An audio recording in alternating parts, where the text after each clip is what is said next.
Alam nyo ba ang totoong dahilan kung bakit gumagawa sila ng issue? Yun ay para sirain ang tiwala ng taong bayan sa Malacanang. Yes, yung mga nasa posisyon. Sa paulit-ulit na ginagawa nila, bobong tao na lang ang hindi makakahalita nun. Sa dami nilang isinisira at ibinubuta sa administrasyon, ni isa wala silang mapatotoohan. Siksik liglig at umaapaw sa akusasyon, pero walang patunay.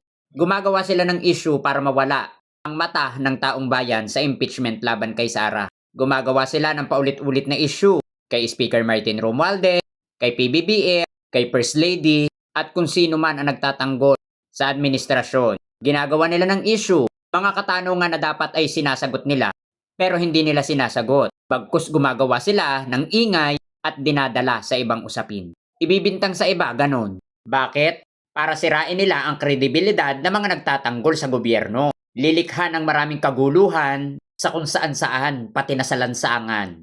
And also sa online.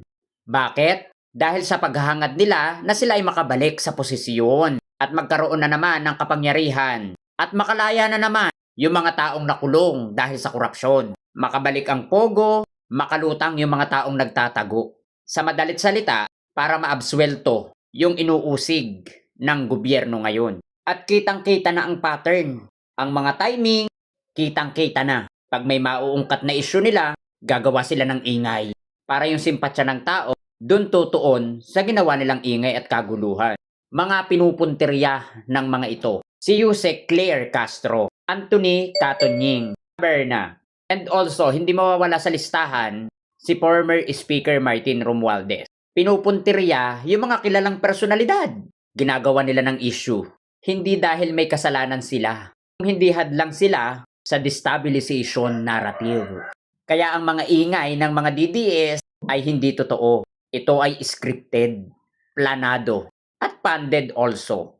Well, alam naman natin kung sino nagpopondo dito. Yes, yung mga nagbabayad. Alangan namang ako. Obvious naman na ang nagbabayad sa kanila ay yung ipinagtatanggol nila. Kaya kayo mga DDS, ang payo ko lang sa inyo, punta kayo sa grocery, bili kayo ng Ariel at saka Sunrocks. Ibabad nyo yung inyong sinusuportahan at ng Lumines. So ayun, dun lang tayo sa totoo ha. Huwag bobo yarn.